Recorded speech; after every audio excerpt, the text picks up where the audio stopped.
안녕하십니까. 안녕하세요. 6월 1일 지방선거 실시되는 건 대부분 다 알고 계신데 교육자치선거가 동시에 열린다는 건 잘 모르시는 분들이 많이 계신 것 같습니다. 6일 지방자치선거와 동시에 진행되는 교육자치선거에서 경기도 교육감 후보로 출마하신 분이십니다. 박효진 교육감 후보님, 안녕하십니까? 안녕하세요. 네. 반갑습니다. 네. 박효진 교육감 후보님의 양력을 제가 보니까 우선 뭐 안 보더라도 제가 알 수 있는 게 직전까지 화홍고등학교 교사로 계셨고요. 예. 평교사로. 예. 네. 그래서 그런지 평교사 교육감이 교육을 바꾼다는 슬로건을 내세우고 있었어요. 그렇습니다. 예. 그 전에 제가 처음 뵀을 때는 전교조 경기지부장님. 예, 맞습니다. 예, 끝발 날리시던 끝발 분이셨어요. 없습니다. 끝발 없습니다. 욕 바가지로 먹던 건가요? 예, 여튼 예. 열심히 사는 시간이었습니다. 참교육의 상징인 전교조의 지부장으로서 그 당시에 김상곤 교육감을 당선시키는데 일익을 담당하셨죠. 작은 역할을 했습니다. 아, 작은 예, 역할. 예. 작은 역할. 그래요. 그 뒤로 보니까 지금 현재 맡고 계신 직책 보면 학급당 학생 수 상한 법제화, 예. 경기 공동행동 이런 학급당 학생 수를 상한을 좀 법으로 정하자. 예. 그거에서 경기 공동행동이라는 연대 기구가 있나 보네요. 예. 거기에- 지난해에 많은 역할을 할 수 있었습니다. 네. 그래서 학급당 학생 수가 너무 많으니까 선생님들 너무 피곤하고 실제로 학생들에게 개별 교육, 맞춤 교육 불가능하니까 예 그런 걸 하는 그 단체의 그 연대 단체의 상임 공동 운영위원장님. 예. 그리고 21세기 청소년 공동체 희망이라는 청소년 공동체가 있는데 거기에 이사를 맡고 예, 계시고 그렇습니다. 예 전국 교육희망 네트워크 운영위원으로 예, 그렇습니다. 계시고 이게 현직이시고 예, 현재입니다.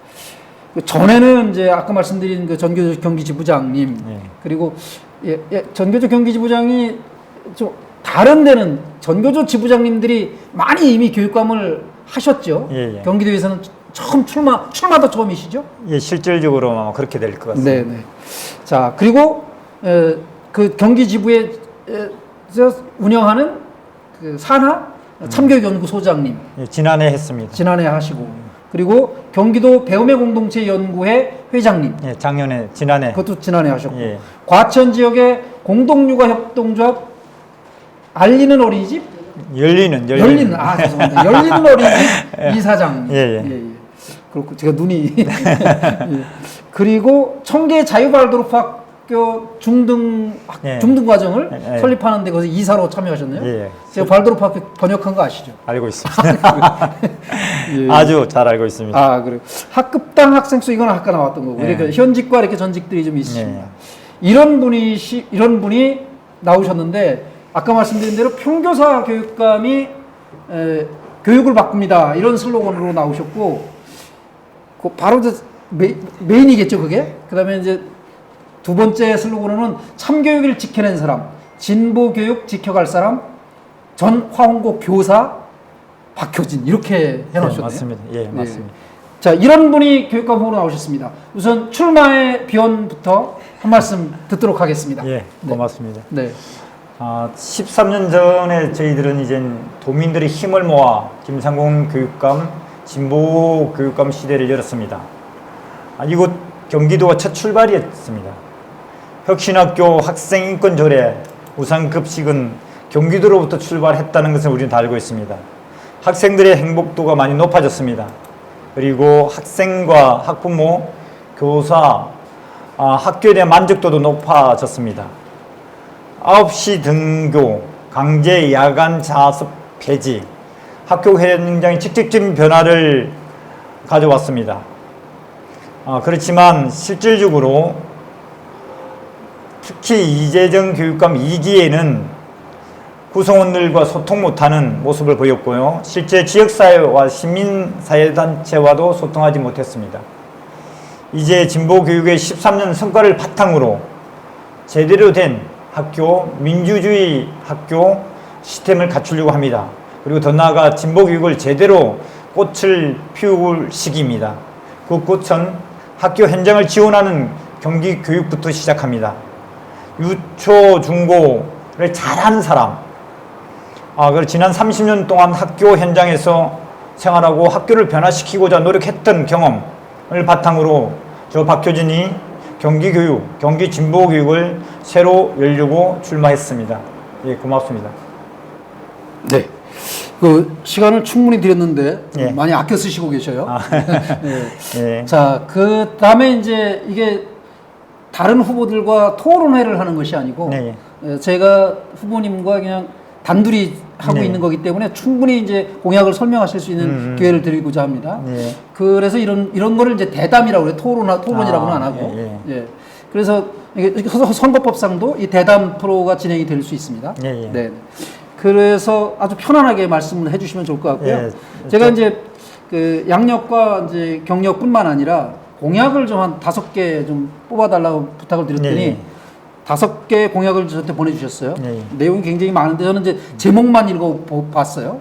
내용을 보면 제가 그 보충 질문하기가 좀 힘들 예, 것 같아서. 예. 네. 그래서 제목을 보면 첫 번째가 경쟁교육, 특권교육에 맞서 경기진보교육의 새날을 열겠습니다. 예. 이런 게 첫 번째 공약이에요. 그리고 두 번째로 작은 글씨로 나와 있는 거 보니까 윤석열 당선인의 경쟁교육, 특권교육에 맞서는 박효진. 네, 맞습니다.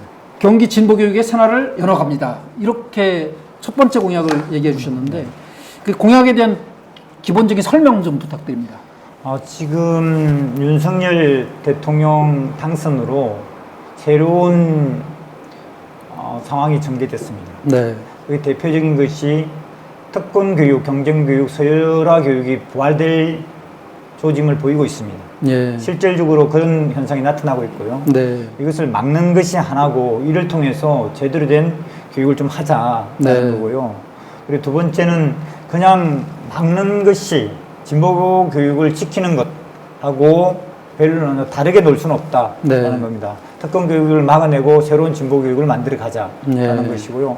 실제 경쟁 교육 부분의 꼭지점이라고 할 수 있는 게 입시 문제입니다. 네, 네. 그리고 대학 서열화 문제, 네. 사교육 문제 이런 것이 우리의 큰 고민거리입니다. 네. 근데 우리가 보통 그것을 교육감 권한 바뀌다라고 하면서 실제 경기도 교육에서 교육감은 어쩔 수 없다는 것으로 지우했던 부분이 있습니다. 네. 네. 그 부분에 대해서 특별 그 문제 해결을 위한 특별 본부를 네. 일종의 대통령 직속이 있듯이 네, 교육감 직속 기구로 만들겠다는 겁니다. 아. 예.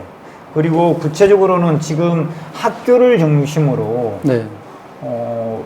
이야기를 하고 있지만 학교 속에서는 아이들, 친구들, 학생들이 많이 생활하는 것이 수업입니다. 네. 수업을 통해서 새로운 진보 교육을 이야기를 해야 된다.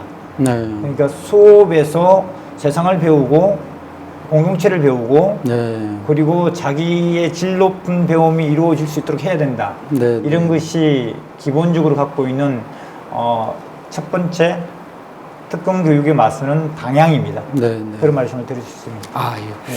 특히 윤석열 대통령 당선인이 후보 시절에 예. 뭐 이미 있는 뭐 지금 특권 교육이라고 말씀하신 예. 그런 여러 가지 학교들을 다 좀 특화시켜서 예. 그렇게 해나가자고 했기 때문에 훨씬 더 그걸 강화하는 방향으로 가지 않겠느냐. 그렇죠, 그렇죠. 예. 예전에 일제고사를 반대하고 네. 배제시키기 위해서 엄청나게 많은 고통이 있었습니다. 예, 예. 교육계는 많은 혼란이 있었고 그랬죠. 그래서 그때 여러 선생님들이 실제적으로 해직을 당하기도 했습니다. 네. 그 고통 속에서 박근혜 정부가 들어서기 전에 박근혜 대통령 공약으로 일제고사 폐지 공약이 들었었고요. 네. 그리고 실제 박근혜 대통령이 집권하면서 일제고사가 폐지됐던 겁니다. 네. 그래서 지금 그것을 부활한다는 것은 네. 마치 MB 시대의 아하. 교육을 그대로 가져오겠다는 거고 네. 그때 우리가 MB 교육을 특권 교육이라고 했죠. 네. 왜냐하면 경쟁을 막 시키면 꼭지점 누구는 존재하니까 네, 네. 그 꼭지점 누구의 특권을 보장하는 네. 교육이다 이렇게 봤던 겁니다. 예. 그러니까 뭐 오징어 게임에서 한 명만 살아남는 그렇죠. 그런 식으로 나머지는 다 죽어나가는. 그렇죠. 예, 예, 예. 그런 겁니다. 예. 그러면 일단 입시 제도를 교육감이 바꿀 수는 없잖아요. 예, 그렇죠. 그러나 입시 위주의 교육을 어떤 식으로 바꿀 수가 있나요? 실질적으로 교육감은 선출 권력입니다. 네. 선출 권력이기 때문에 유권자하고 관계 맺음과 소통할 수 있는 힘이 있습니다. 네. 그래서 교육감은 전문가, 관계자, 관심 있는 사람들, 도민들 최대 모아서 그 여론을 만들어내는 겁니다. 네. 이 여론을 통해서 결정권을 갖고 있는 국가 권력에 요구하는 겁니다. 네. 저는 대표적인 게 무상급식 이야기를 해볼 수 있다고 봅니다. 예. 무상급식 자체가 처음에 시작했을 때는 경기도 교육감 권한사항이 아니었습니다. 네. 그렇죠? 네. 예. 그런데 도민들의 힘으로 실제로 무상급식이 현실화됐습니다. 예. 그리고 거기에 따라서 각종 법들이 네. 추가적으로 마련된 거죠. 네. 이런 거와 마찬가지로 지금 교육에서 가장 전체를 좌우하는 것이 입시, 대학 서열화, 네. 그리고 사교육비입니다. 네. 이 문제는 모른 채 하면서 네. 도민들한테 교육을 잘하겠다라고 하는 것은 네. 좀 뭐랄까요? 중요한 것도 피하면서 네. 실제 작은 것 갖고 이야기한다. 네. 이렇게밖에 해서가 안 됩니다. 그래서 네. 그 부분에서 권한 받기를 하더라도 네. 모든 에너지를 모을 수 있는 특별 기구를 마련하겠다. 네. 그리고 그 부분이 방향을 잡아갈 때 지금 현재 하는 교육 자체가 네. 내용대로 현실에 맞게끔 또 가져갈 것이다. 이런 판단을 합니다. 네. 말씀드리면은 일단 선생님들 중에도 네. 입시 교육이 편한 분들 있잖아요. 진도양 그 교육 과정대로 나가고 그냥 뭐 진짜 인성 교육을 한다 뭐 사람 됨됨이를 그 고민하게 하고 그러는 교육을 간다. 그렇게 하면 학생들은 좋아할 것 같아요, 느낌에. 현상적으로는. 예, 학부모들이 근데 결사반대하고 나서지 않을까요? 학생들 중에서도 그렇죠. 학생들 반대할 중에도. 수 있습니다. 네네. 그리고 학부모님도 현실적으로 반대할 수 있습니다. 네네. 그렇지만 잘 이야기를 하면 네. 그 학부모들이 반대하는 이유가 있거든요. 예. 이 자기의 자녀들이 이 험악한 바깥 세상에 나갔을 때 그렇죠. 힘들게 세상을 살까봐 걱정스러워서 그런 거거든요. 네네. 그 마음을 잘 받아주고 네네. 이해하고 그리고 이렇게 하는 것이 이 사회에서 네. 이 사회가 돌아가는 이 사회 구조에서 결코 네. 이 친구들이 세상에 나갔을 때 불안하고 네. 불편하고 힘든 게 아니다라는 믿음을 주고 네. 그것을 우리가 말하는 과학적으로 잘 이해하게 예. 불안 심리에서 극복할 수 있도록 예. 이렇게 하는 역할 또한 네. 이 특별기구나 이런 데 해야 될 몫입니다. 네. 불안한 상태를 방치하는 것 또한 무책임한 거죠. 예. 그러니까 학부모님은 그럴 수밖에 없다는 이해를 해야지 학부모가 이상하다는 그 관점으로 바라봤어도 안 된다는 겁니다. 네. 그래요. 그러면서 그 내부에는 이제 민주학교라는 것도 내걸고 네, 계시더라고요. 예. 그러니까 학교가 비민주적인가요? 전체적으로 학교가 태생적으로 네. 우리가 말하는 관리, 통제 이것에 익숙해져 있는 것이죠. 네. 그것을 극복하기 위한 여러 노력들이 있었고 네. 지난 13년 진보 교육 시대 그런 역할을 했습니다. 네. 그런데 이것이 시스템으로는 정착되지 않았죠. 그래서 교장 선생님이 바뀌면 그 만족도 높고 행복했던 학교가 없어진다든지 열심히 하는 선생님들이 지쳐버린다든지 그러면 이제 그 학교가 내용이 없어지는 겁니다. 그러면 그러니까 교장에 따라서 좌우되지 않는 열심히 안 하더라도 많은 사람들의 역할을 나누어서 할 수 있는 학교. 그러려면 지금 시기는 시스템적으로 좀 안착돼야 된다라는 거고요. 또 하나가 혁신학교 이렇게 하면서 마치 어떤 뭐 큰 학교처럼 이렇게 포장되어지는 것은 맞지 않다라는 겁니다. 저의 생각은 정치적으로 교육을 활용해서는 안 된다. 교육은 정치적으로 활용 안 해야 돼. 정치여야 한다. 교육 자체가 이런 생각이거든요. 그 차이가 있죠. 교육 자체가 정치여야 한다. 근데 정치적으로 대부분 활용 안 하더라고요. 예를 들어서 혁신학교 이렇게 수치를 갖고 이야기하는 것 자체가 저는 정치적이라고 보는 겁니다. 그래서 민주학교는 이름을 민주학교 이렇게 외치지 않고 실제로 내용적으로 갖추는 그러니까 민주학교인지 아닌지 모르는 겁니다. 그런데 학교가 안전하고 평화롭고 평등한 학교가 되게끔 하는 거. 이런 것으로 가야 된다. 그러면 이제까지 학교 그러면 교장 선생님이 정점에 있으시고 교감 뭐 부장 뭐 선생님들 쭉 있고 네. 학생들은 저 말단 사병들 같은 느낌의 네. 이런 구조였다면 그 교육감님이 당선되시면 뭔가 좀 학교 그러면 민주주의가 딱 떠오르는 정도의 네. 뭐가 기본적으로 지금 여러 제안들은 있었죠. 네. 학부모의 법제화, 학부모들이 자기 결정권을 갖게끔 하는 것, 예, 학생들이 자기 결정권을 갖게끔 하는 것, 예. 그리고 교사도 자기 결정권을 갖게끔 하는 것. 네, 네. 이게 광화문 촛불 이후로 네. 이 시대 정신이라고 저는 생각합니다. 예. 각 단위에서 자기 결정권을 갖겠다고 하는 것은 예. 이게 직접 민주주의를 원한다 이런 거 비슷한 거죠. 네, 이게 네. 시대의 정신이라고 봅니다. 예. 그런 것이 다 체계화되는 것, 예. 그걸 다르게 표현하면 시스템화되는 것. 네, 네. 이것을 저는 민주학교라고 합니다. 예. 그랬을 때 결과적으로 반하는 학교는 네. 질 높은, 그러니까 그냥 배우는 게 아니라 네. 질 높은 배움이 자연스러운 학교가 된다는 겁니다. 네, 네. 그러려면 교사의 자발성을 보장돼야 되고 학생들의 적극성도 보장돼야 되는 거죠. 예, 예. 그러니까 그런 학교를 지금 상을 갖고 네. 시스템을 갖추겠다 이렇게 말씀드립니다. 네. 두 번째 공약으로 다 예, 넘어가겠습니다. 예. 두 번째는 이제 교육 회복 정책, 예. 교육 회복 정책으로 배움을 평등하게 교육 공공성을 강화하겠습니다. 예, 예. 이렇게 내세우셨네요. 예, 그렇습니다. 지금 코로나19 상황에서 제가 담임을 하고 그 다음에 학교 생활을 하는 것이 지금 2년 전 작년까지예요. 올 2월 28일까지 제가 학교에 교사로 있었으니까. 예. 그러니까 코로나19 상황이 얼만큼 학생과 학부모와 선생님을 힘들게 하는지 저는 절감했다고 봅니다. 네, 예.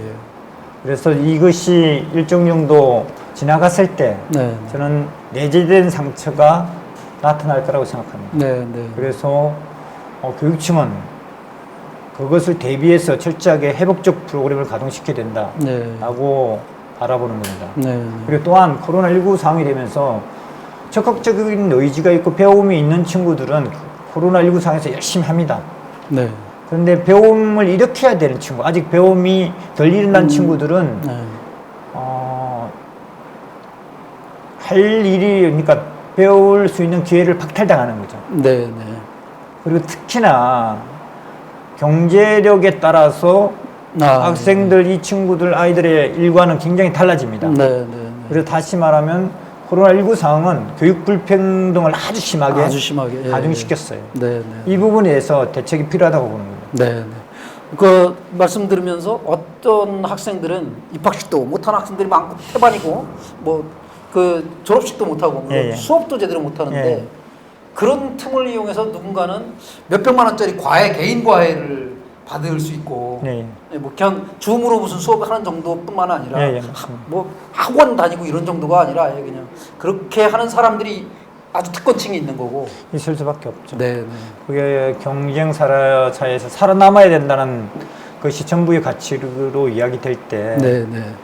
돈 있는 사람들은 거기에 대해서 당연히 투자를 할 거고 네, 네. 이 친구들도 저기서 살아남아야 되니까 네, 오징어 게임의 꼭지점으로 달려가는 거죠. 네, 네. 그렇게 저는 이해하고 있습니다. 예. 그래서 그 코로나 위기를 극복하고 학력 격차를 극복하는 그런 것까지는 저도 이해가 됐어요. 근데 친구 만들긴 뭔가요? 실제로 관계가 대부분 다 단절돼 있어요. 내 친구가 누군지도 모르고 네. 입학식도 못 해봐서. 그렇죠. 어떤 상황이냐면 학교에서 급식을 우리가 무상으로 주잖아요. 네, 네. 배가 고플 텐데도 급식 먹으러 안 가요, 애들이. 안 가는 애들이 꽤 많아졌어요. 학교에 와가지고 단 한 명하고도 말도 안 걸고 있다가 가는 친구들도 있어요.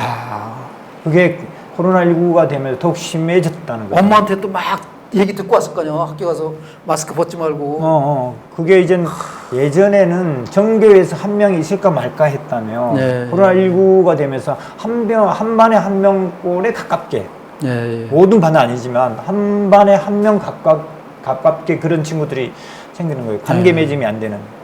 학교가 갖고 있는 장점 중에 하나는 공동체성을 경험할 수 있다는 거잖아요. 네, 네, 네. 다르게 말하면 교육은 관계다라는 것이 성립하는 것이 학교거든요. 네. 그리고 관계가 단절되고 망가져 있는 이 상황, 예. 이 예민한 시기의 아이들한테는 네. 결핍돼 버렸다는 거예요. 네. 그래서 이 친구들이 그런 것 또한 회복돼야 된다고 저는 말씀드리는 겁니다. 네. 그것과 맞물리는 것 같은데 감염병에도 안전하고 평화로운 학교 만들기가 있어요. 예, 그래서 그러려면 이젠 기본적으로 코로나19 같은 감염병이 앞으로도 생길 수 있는 여지가 있잖아요. 예, 예. 그렇더라도 네. 수업은 진행돼야 된다. 네, 예. 그러면 학급당 학생 수가 있는 거죠. 네, 네. 지금 학급당 학생 수 상한 법제화를 하는 이유는 네. 그런 상황에서도 수업은 진행될 수 있게끔 시스템을 갖춰야 된다. 네, 네, 네. 그게 현실적인 요구가 되는 거죠. 예, 그러면 예. 이제 학급당 학생 상한부터 해가지고 학급의 그러니까 아이들의 발달 단계에 따라서 또 수를 조절하는 거죠. 네, 네, 이렇게. 네, 네, 네. 그렇게 지금 이야기를 합니다. 지금은 몇 명인데 일단 첫 번째 목표는 몇 년도까지 몇 명으로 낮추겠다 이런 게 있는 거예요. 지금 이제 학년별로 차등을 좀 갖고 있어요. 네. 그래서 지금 2023년까지 고1 20명을 먼저 시작한다. 예, 예. 그리고 초등학교 4학년을 16명을 한다. 왜냐면 그때 손길이 훨씬 더 많이 가고 네, 네, 그러니까 네, 2023년에 그렇게 단계적으로 간다. 시작을 해서. 한다. 네, 네. 예, 그렇게 가겠다는 겁니다. 예, 예. 그리고 특수교육 정책도 있네요. 정책 예. 설계 단계부터 특수교육 정책 같이 수립한다. 보통 이 정책에 대해서는 그냥 만들어진 걸 받아라 이런 게 많죠. 네. 코로나 상황에서도 상황이 훨씬 더 여기는 열악하잖아요. 네, 네. 힘들잖아요. 예. 그런데도 마찬가지로 책상 위에서 이야기된 내용이 그냥 네. 주어지는 거죠. 그래서 이 특수도 정책 그러니까 입안 시작할 단계부터 같이 가야 된다고 하는 겁니다. 예. 자, 그러면 이제 세 번째 공약으로 넘어가겠습니다. 예. 이번에는 출근부터 퇴근까지 방학 때도 통합적인 보육 시스템을 교육청이 마련하겠습니다. 예. 보육 관련한 정책이네요. 예. 지금 보육 부분은 박근혜 대통령 시기에 들어왔죠. 네. 그리고 학교에서는 보육이라는 것 자체를 교육으로 바라보기가 어려운 나름대로의 인식들이 있는 거죠. 네, 네. 그래서 지금까지 보육에 대해서 누가 할 거냐부터 어디에서 가야 될 건가 이런 고민들을 많이 했던 게 사실입니다. 네. 그렇지만 지금 보육 자체는 현실적으로는 시대적 요구라고 보는 거예요. 왜냐하면 바깥이 힘드니까 맞벌이가 대부분 우리 사회 구조에서 내 아이들을 국가가 책임졌으면 좋겠다라고 하는 겁니다. 네. 그러면 지금 온전한 보육이 필요하고 누가 할 건가라는 것은 사회가 책임을 져달라는 겁니다.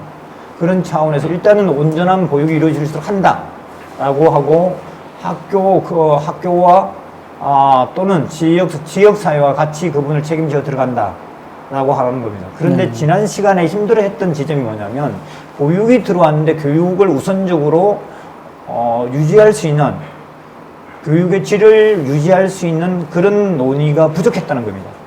그래서 학교는 교육을 우선적으로 교육하는 수업이겠죠. 네. 수업의 질 높은 수업이 이루어질 수 있도록 적극적으로 지지를 하고 네. 지원을 하고 네. 그리고 보육이 안착할 수 있게끔 지자체와 지역사회와 네. 같이 호흡을 하면서 위치를 잡아가야 된다. 이렇게 저는 말씀드리는 겁니다. 네. 네. 예. 예. 그 돌봄을 보면 경기도부터 예. 365일 무상 돌봄을 하겠다. 예, 이게 이제 맞벌이 부부가 우리의 도민들의 삶이라고 했을 때 네. 방학이 되면 이 소중한 친구들이 방치되는 것이 현실입니다. 네, 네. 이 방치되는 부분에 대해서 기존에는 부모가 억지로 알아보고 정보를 통해서 부모의 정보를 통해 가지고 캠프를 보낸다든지 또는 학교에서 마음을 내 가지고 선생님들이 방중에 연수를 하고 다음 학기 개학을 준비해야 되는데 그 아까운 시간을 또는 또 캠프를 좀 운영한다든지 네. 방학 프로그램을 유지했어요. 그래서 그것을 시스템적으로 갖춰야 된다. 네. 방치돼서는 안 된다. 예, 예. 학생들 이 친구들을 기준으로. 네. 그리고 또 하나가 그렇다면 누가 할 건가? 네. 남는다는 거예요. 네. 그러면 이걸 그냥 부모가 알아서 막 찾아가는 것도 문제고, 그리고 선생님, 열정적인 선생님들이 자기를 단련할 시간에 네. 그것을 아껴가지고 네. 방중에 책임을 지는 것도 문제라는 겁니다. 방중에 계시는데 방학 중에. 방학 중에. 예. 방학 중에. 그래서 제가 방학 중에 이 친구들을 방치하지 않는 네. 그런 역할을 국가기관에서 해야 된다는 겁니다. 네. 네. 그래서 그것을 우리가 방중에도 네. 이런 책임지는 네. 역할을 그렇게 표현한 겁니다. 네. 그 동네방네 애프터스쿨이라는 것도 있어요? 예, 보통 우리가 방과 후를 네. 어떻게 할 거냐 이게 네. 과제죠. 그러면 대부분의 사람은 학원을 보냅니다. 네. 학원을 가기 싫어하는 친구들 어떻게 할 건가라는 거고, 네. 학원을 가는 것이 맞는가라는 고민도 됩니다. 네. 네. 그런 차원에서 이 부분에 대해서 또 세밀하게 대안을 마련하고 네. 책임을 지자. 그래서 이것도 돌봄 차원에 네. 같이 포함되는 내용입니다. 그런데 이제 문화예술, 체육, 방과 후 이런 예, 프로그램들 그렇죠, 당연죠. 다 운영하시고 예. 방학 중에 학생들 자율 프로그램도 운영하시고 이런 걸 좀 그렇죠. 하시겠다. 이런 것이 이제 잘못 적용이 되면 기계적으로 하면 선생님들한테 수업에 집중해야 될 선생님들한테 엉뚱한 일로 갖고 에너지를 아끼는 문제가 생기잖아요. 네. 그것을 막기 위해서 네. 시스템적으로 갖추고 그리고 지원할 체계를 마련하고 이게 청이 할 역할이라는 겁니다. 청이. 예. 이제 시간 관계상 바로 이제 또 예, 들어가야 예. 될 것 같은데요. 그 네 번째, 지자체 마을과 함께하는 교육, 예. 교육으로 함께하는 사회. 예. 지자체 마을 함께. 그렇죠. 우리가 아파트 생활을 많이 하면서 동네라는 용어가 많이 상실됐죠. 네. 그렇지만 우리가 여전히 그러니까 여전히 사회적 정의에 가까운 것은 한 명의 아이한테 온 마을이 필요하다. 네. 네. 네. 그런 차원으로 실질적으로 지역사회와 같이 책임져 나가는 겁니다. 그래서 그렇게 했을 때 지금 마을이 필요하고 교육청의 역할이 필요하고 네. 그 다음에 그 협력 관계가 필요하다고 이 직관 공약을 내놨습니다. 그리고 예. 당장 우리가 학교에서 체육활동을 하더라도 미세먼지 때문에 네. 운동장에 못 나가는 일이 많습니다. 그런 기후 문제나 이런 환경 문제도 네, 네. 지역과 같이 호흡하면서 지역에 그 실태가 있으니까 살아있는 교실이니까 네, 네. 그렇게 가야 된다고 보는 겁니다. 그리고 또 하나가 네. 그 학교에 나온 친구들이 지역과 인연이 나름 있죠. 네. 네. 그러면 그 학교에 나온 친구들이 그 지역에서 자기가 어떤 생활할 수 있는 그런 일터 이런 네. 관계도 유기적으로 네. 되어야 된다 이렇게 네. 보는 겁니다. 그러네요. 시골이 없어진다 이런 얘기를 하는데 네. 경기도에도 그렇게 없어지는 그 학교들이 있나요? 수업만 하더라도 구수원 정도로 되는 곳은 학생 수가 줄고 네, 네. 아파트가 높이 올라가는 곳은 학생 수가 많고 네, 이런 네. 문제들이 생기는 겁니다. 예. 그렇습니다. 그래서 마을과 지자체와 교육청이 함께 그렇죠.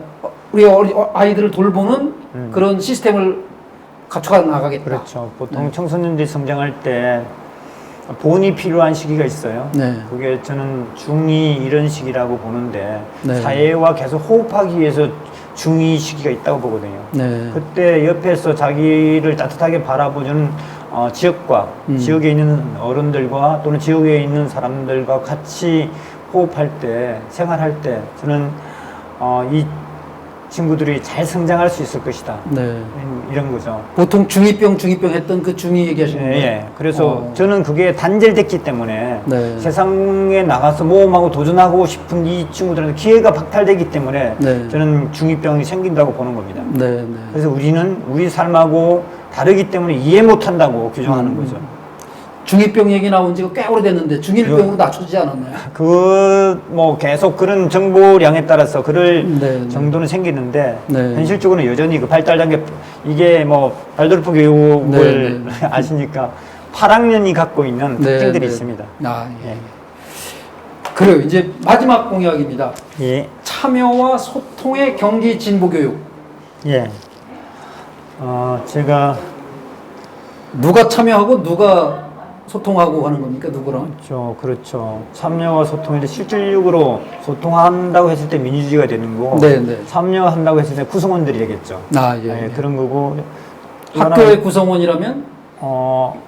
첫 번째 지금 어려운 부분들 대부분 학생이 있고, 네. 선생님이 있고, 그 다음에 이제 참여하기 어려운 학부모가 계시죠. 학부모님들, 예. 그래서 이 부분에 대해서 저는 하나 말씀드리고 싶은 것은 학부모들이 제도적으로 보장이 돼야 된다, 참여가. 네. 그래서 중요하다고 할 때는 우리가 국가적으로 네. 입법을 통해서 보장했어요. 예. 안보가 중요할 때는 예비군 훈련을 보장했어요. 네. 기억하시나요? 아, 그럼요. 마찬가지로 지금 교육에 학부모 참여가 중요하죠. 네. 학부모의 삶이 학교에서 이루어지는 삶하고 너무 괴리가 심하면 네. 학교의 교육의 질을 보장하기 어려운 게 사실이죠. 네. 그렇지 않나요? 네. 그렇다면 학부모의 참여를 보장하기 위해서는 국가적으로 좀 역할을 해야 된다고 합니다. 생각합니다. 예. 그게 뭘까라고 했을 때 학부모들 직장에서 유급 연가를 낼 수 있도록 법적 장치를 보장해야 된다는 겁니다. 아, 학교 운영위원회가 있어, 학부모 총회가 있어. 예. 그러면 직장 다니는 분들도 예비군 훈련처럼. 예비군 훈련처럼. 예. 네. 그런 처음에는 어려울 수 있습니다. 네. 근데 그것은 경기도에서는 조례를 통해서 가능하고요. 아, 예. 조례가 구성력이 약할 수도 있습니다. 네. 그러면 입법을 요구하는 청원 활동을 통해서 하는 겁니다. 예. 이것은 학부모의 참여 의무가 아니라 네. 학부모가 이 친구들과 같이 이 친구들의 성장을 지켜보면서 행복할 수 있는 네. 권리라고 봅니다. 그래서 저는 학부모 참여 권리 보장이 여기 참여와 소통에 들어가야 된다 이렇게 생각합니다. 굉장히 중요한 공약 같네요, 정말. 예. 그 12년 동안 학교를 다녀도 우리 엄마 아빠는 우리 학교 학부모 회의 때 한 번도 온 적이 없어. 이런 학생들이 굉장히 많잖아요. 그게 저 부모님들도 좀 극복해야 될 게 이런 게 있습니다. 양심적인 학부모들의 참여는 학교 문 앞에서 멈춘다. 그러니까 나는 양심적이고 합리적이야. 네. 그러면 이제 학교 문 바깥에까지만 딱 가고 안 들어가는 겁니다. 들어가는 순간 자기는 양심적이지 않다고 인식하는 지점이 있는 거죠. 그걸 극복해야 되고 그리고 내가 참여했을 때 처음에는 내 아이를 중심으로 사고를 하지만 참여를 하면서 우리 아이의 관점을 생기거든요. 그래서 제1에게 보면 공동육아 이사장 경험이 있는데 우리가 이런 말을 합니다. 공동육아 조합원들이 제대로 된 조합원이 되는 시점은 다른 집 아이가 이뻐 보일 때라고 합니다. 내 아이가 이뻐 보이는 것은 지극히 당연하잖아요. 근데 어린이집에 갔을 때 다른 아이가 이뻐질 때가 있어요. 그때가 제대로 된 공동육아 조합원이라고 이야기를 합니다. 그래야 우리 아이가 되는 거고, 그렇죠. 우리 마을의 아이가 되고, 그래서 한 마을이 이 아이를 같이 키워나가는 거고. 제가 이제 화원고에서 학부모회에 이렇게 활동을 같이 했는데 그분들이 그런 말씀을 하시더라고요. 여기 와가지고는 내 아이 이야기 하지 말자, 우리는 금기로 우리 아이 이야기를 하지. 이런 말씀을 학부모님들 하시더라고요. 학부모님들도 그만큼 이제는 학부모 문화에 대해서 방향을 잡고 계신 거죠. 내 얘기만 하는 학부모님들이 좀 부끄러움을 느끼는 정도 분위기가 돼야. 그 문화가 저는 이제 문화를 만들면 가능할 거라고 확신합니다. 교육감실을 열어요, 그래서? 교육감실이 있어야 될까라는 생각도 합니다. 생각해보면 교육감실이 있어야 될까? 지정된 어딘가에는 그러면 교육감 역할을 하는 곳이 교육감실이면 안 될까? 출장 가면 거기가 그렇죠. 그러니까 예를 들어서 우리가 특정한 공간을 점유하고 있다는 게 권력을 만드는 힘이거든요. 그렇지 않나요? 결제받으러 줄 서고 있고. 그래서 그 고민도 좀 해야 되지 않을까? 그래서 지금은 우리가 익숙함을 의심하지 않으면 이 시대에 맞는 민주주의는 만들어갈 수 없다는 게 제 확신입니다. 직장 민주주의는 뭡니까? 교무실 분위기를 얘기하시는 건가요? 교무실도 비슷한데 지금은 와이파이 구조잖아요. 그러면 랜선을 꼽고 근무 안 해도 되는 거잖아요. 그렇다면 공간의 문제, 공간의 문제가 그러니까 어떤 고정된 공간의 문제, 그리고 그런 문제하고 또 하나 소통의 문제가 계속 있는 거죠. 그러니까 우리가 교육을 하면서 예전의 지식을 갖고 오면서 앞으로 나갈 이야기를 못하게 되는 순간 네. 직장에서도 새로운 민주주의를 이야기 못하는 문제들이 생깁니다. 그래서 끝없이 소통할 수 있게끔 하자는 겁니다. 네. 자, 이제 마쳐야 될 시간이 다가오고 예. 있어요. 혹시 이제 제가 안 여쭤봐가지고 예. 말씀을 못한 거를 마무리 삼아서 그리고 얘기하기 전에 왜 박효진인가? 다른 후보가 아니고 왜 나요 이제? 예, 저는 이 시기에는 특권교육, 네, 네. 경쟁교육, 서열화 교육을 막아야 될 시점이라고 생각합니다. 예, 예. 하지만 안타깝게도 여러 후보들 중에서 제가 가장 특권교육, 서열화 교육, 경쟁교육을 가장 잘 막아왔던 경험이 있습니다. 지난 시간에. 예. 그리고 그 막는 차원에서 저는 진보교육감을 우리는 선택했다고 생각합니다. 네, 네, 네. 그리고 선택했으니까 내용을 채우기 위해서 혁신학교, 무상급식, 네, 네. 학생인권 조례 이렇게 진행을 했던 거죠. 예, 예, 예. 근데 마찬가지로 지금 특검교육, 경쟁교육, 서열화 교육이 부활을 하려고 합니다. 네. 잘 맞겠다. 그리고 새로운 더 나간 경기 진보 교육을 만들어 갈 수 있다. 예. 그러면 새로운 진보 교육은 무엇이 있을 수 있냐? 네, 네. 라고 했을 때 코로나 상황이 있습니다. 네. 그래서 새로운 진보 교육을 꼽히는 데 있어 코로나 상황을 잘 극복하는 것. 네, 네. 이게 첫 번째가 될 거고, 네. 그리고 진보 교육을 시스템적으로 잘 갖추는 것. 네, 네. 그래서 시스템적으로 잘 갖춘다는 것은 말 그대로 한 명 한 명의 아이들이 별처럼 존중받는 학교를 만든다는 겁니다. 네, 네. 그것이 결과물이죠. 그리고 그렇게 존중받는 아이들은 질 높은 배움을 학교에서 가질 수 있다는 겁니다. 네. 그리고 질 높은 배움이 있을 때, 배움이 있을 때 저는 학생들은 결코 친구들을 포기하지 않는다는 확신입니다. 네. 그래서 그러기 위해서 그럴 수 있는 교육감은 현실적으로 봤을 때 박효진밖에 없다. 30년 학교 교육활동 실전 경험을 갖고 네. 끝없이 학교를 변화시키려고 노력했던 네, 네. 이 경험을 갖고 있는 평교사 교육감 박효진이 해야 되겠다. 네. 그런 마음입니다. 네. 마무리 제가 한 1분 남았거든요. 예. 이제 마무리 유권자들에게 이제 예. 마음껏 호소하시고 시간 마음껏 쓰십시오. 1분 동안. 1분인가요? 예. 아닌가요? 한 3분 남았나요? 예. 네, 네, 3분 동안. 그러면 좋습니다. 마무리 해가 유권자들을 향해서 그 마무리 발언을 자 박효진을 지지해 주세요. 이제 마음껏 하실 수 있는 거죠. 예, 예, 경기 교육이 진보 교육감을 시작했을 때 많은 도민들은 환호했습니다. 그리고 실제 자랑스러운 경기 교육이었어요. 저희들이 이제 전국 선생님들이 모이는 연수 장소에 가면 경기도에서 왔다고 하면 기립박수를 받았어요. 그런데 진보 교육이 시작되기 전에는 경기도 도관, 그러니까 내신을 받고 오시잖아요. 그분들이 경기도 교사를 시작하면서 사표를 내는 사람이 많았어요. 저희들한테 항의를 했죠. 같은 나라에서 이렇게 학교 환경이 다를 수 있는가? 못 견디겠다. 그런 한탄을 하시면서 사표를 내겠다, 냈다, 이런 말씀을 들을 때는 참 많이 힘들었습니다. 다시 시작하려고 합니다. 아이들 한 명 한 명이 별처럼 빛날 수 있는, 빛나게 하는 그런 경기교육을 시작하려고 합니다. 그러려면 학부모님들이, 도민들이 잘 지켜봐 주십시오. 구체적으로 교육활동이 일어나는 곳을 봐주십시오. 그것은 학교에 있는 수업입니다. 수업이 학생들의 가장 많은 시간 활동하는 학교에서 시간입니다. 이 수업 시간에서 세상을 배우고 질 높은 배움을 일으킬 수 있다면 아이들은 가장 행복한 학교 생활을 할 것입니다. 하지만 기존에는 고성 이야기들이 많이 되었습니다. 그 좋다는 교육학적 이론은 학교의 혁신부장 책상 위에 수북하게 쌓여 있습니다. 지금은 구체적으로 감각을 가지고 경기교육을 책임져야 합니다. 감각이 전문성입니다. 경기교육의 전문성을 갖고 있는 박효진, 30년 경험을 바탕으로 경기교육을 새롭게 만들어 가겠습니다.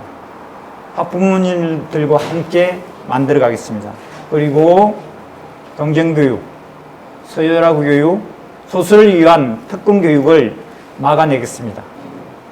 참교육, 이 세상에 기여할 수 있도록, 교육이 세상 변화에 기여할 수 있도록 노력하는 교육감이 될 것입니다. 함께 해주십시오. 저를 지지하고 선택해 주십시오. 그러면 경기교육은 더욱 제대로 알차게 변할 것입니다. 고맙습니다. 예, 지금까지 시청해주신 여러분들께 감사드리고요. 이 프로그램은 6월 1일 날 지방자치 선거와 동시에 진행되는 교육자치 선거, 거기에서 경기도 교육감 후보로 출마하신 분들을 모시는 자리입니다. 첫 번째로 박효진 교육감 후보님을 모셨고요. 박효진 교육감 후보님은 본인이 주장하는 대로 평교사 교육감이 평교사 출신의 유일한 교육감 후보다. 그래서 나밖에 없다. 학교를 알고 학교를 제대로 알고 학생을 알고 학부모님들의 마음을 읽을 수 있는 후보는 나뿐이다. 예, 맞습니다. 확실해요? 확실합니다. 네. 아까 제가 좀 착각해가지고 1분을 좀 못 써서 제가 조금 여유 있게 말씀을 좀 할 수 있도록 기회를 좀 드리려고 했습니다. 아, 고맙습니다. 네, 제 실수였기 때문에. 아닙니다. 기호는 아직 안 나왔고요. 예, 기호가 없습니다. 교육감 후보는 참 기호가 없죠. 없습니다. 정당도 없고. 예. 그래서 이름으로. 그래서 맞아. 또 누군가 뭐 하면 또 정당 1번 나오면 무슨 당, 2번 나오면 무슨 당인 줄 알고 그렇게 할까봐 교육감 후보들은 아예 이름으로. 예, 그렇습니다. 그리고 박 씨는 저밖에 없습니다. 박효진. 여성 이름으로 착각하는 분들도 계세요. 박효진. 그럴 수 있습니다. 네네. 그럴 수 있습니다. 자, 평교사 교육감을 꿈꾸고 계십니다. 박효진 후보님이셨습니다. 고맙습니다. 고맙습니다.